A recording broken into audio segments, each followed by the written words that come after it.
make sure that I'm like somewhat locked in onto something, because if I keep on like either not using my brain, or let's say like doom scrolling or something like that, then I'm not being proactive, and then I'm just gonna like lose a lot of stuff that like I actually love. Like, for example, when I was in, and I think a lot of people in college did this too, around my freshman to sophomore year, I would use, and I'm gonna be honest here, I would use a lot of ChatGPT.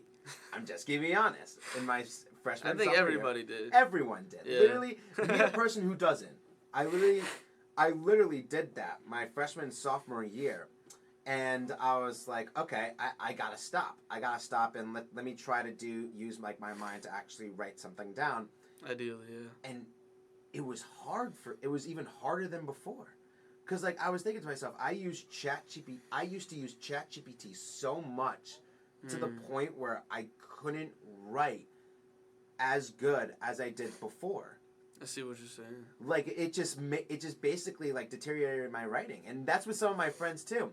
One of my friends used ChatGPT so much that the way that their writing is exactly the same format as, like, ChatGPT. Like, write me a bedtime story. And, like, I would ask my friends, like, hey, can you write me a bedtime story? And they would be the same exact format.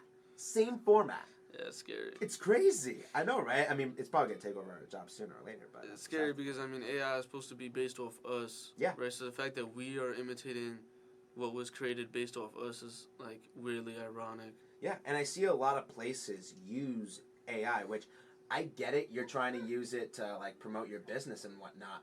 But at the same time, it's more so the overuse of it. Yeah. Like, if you use AI a lot, that's going to affect your work. That's going to affect your brain. That's going to affect your daily routine. And it's not going to end up great because, like, people go to college for a degree. Like, we go for a degree in education.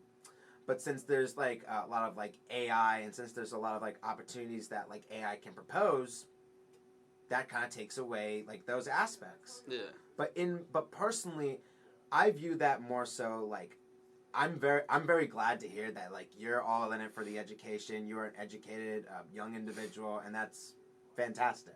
Appreciate it, my brother. It's honestly amazing. But for now, we're gonna get into some like stuff more about you, like actual stuff that is like some stuff that like that's very opinionated. Okay. So first question. These are kind of some fun questions too. That's cool. What's your favorite movie? My favorite movie, I feel like a lot of people not gonna know about this one. Okay. Right, but for y'all who have heard about it, it's a Bollywood movie, which, if you don't know, it's the Indian version of Hollywood, right? Okay. And as a South Asian myself, I just grew up watching that kind of stuff, you know? Yeah. And I don't understand the language, but I read the subtitles and everything, right? Yeah. So my favorite movie, I'm not gonna lie, it's called Dunki, right? It's Dunki,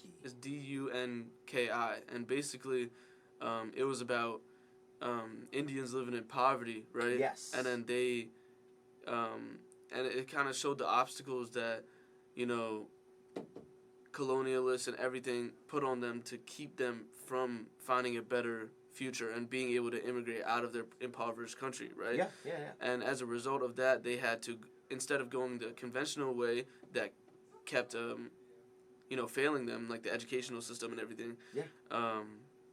Because we're very privileged to have education here. Yeah, you know, without a question, yeah. The way that we have education here is very different over there. Like, even the smartest people over there will not get the opportunity that they need. Yeah. Because people won't let them. Yeah.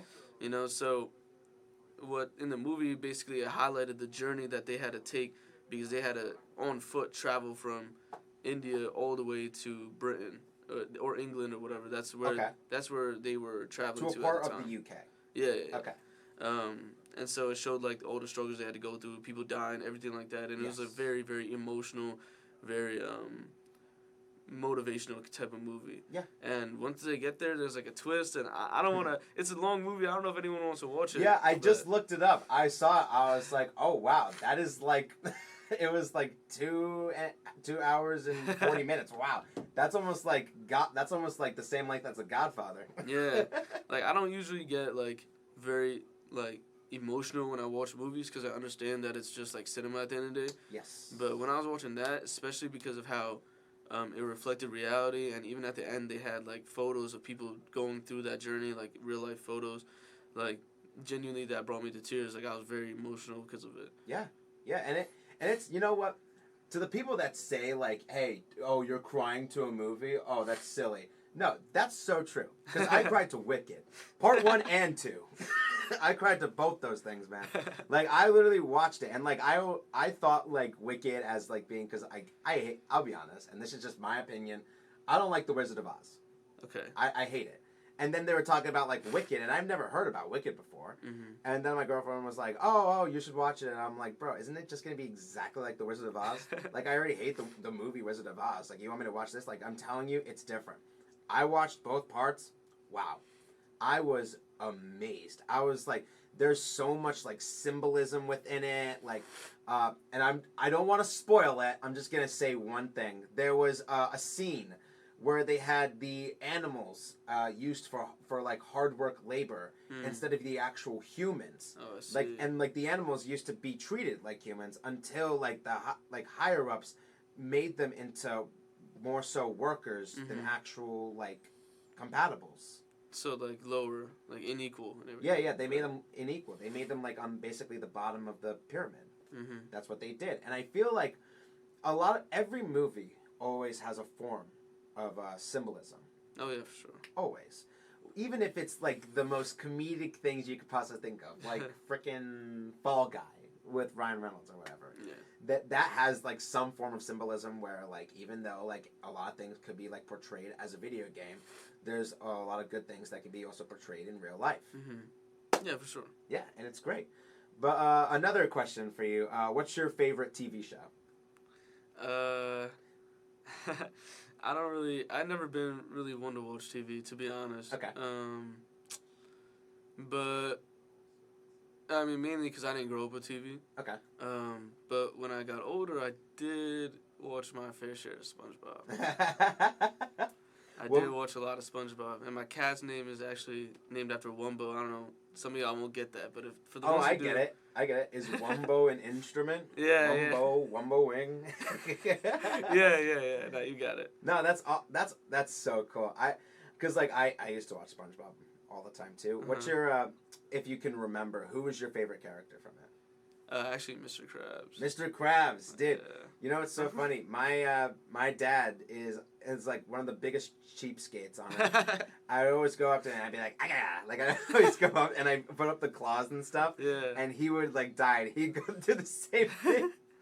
Yeah, my dad's like a very intelligent man when it comes to like, you know, the little money he has and everything. So, kind of represents like how I had to, you know, figure things out. Except Mr. Krabs is definitely a very dramatized, like very, at times, like you could argue evil aspect of greed and everything, you know. Yeah, like he was like full of greed. Like it was just crazy. Like he went to lengths to the point where he literally like put plankton through the most like pressure possible. Where like he like dressed up as Pearl and wanted to like eat plankton. And I was like, what?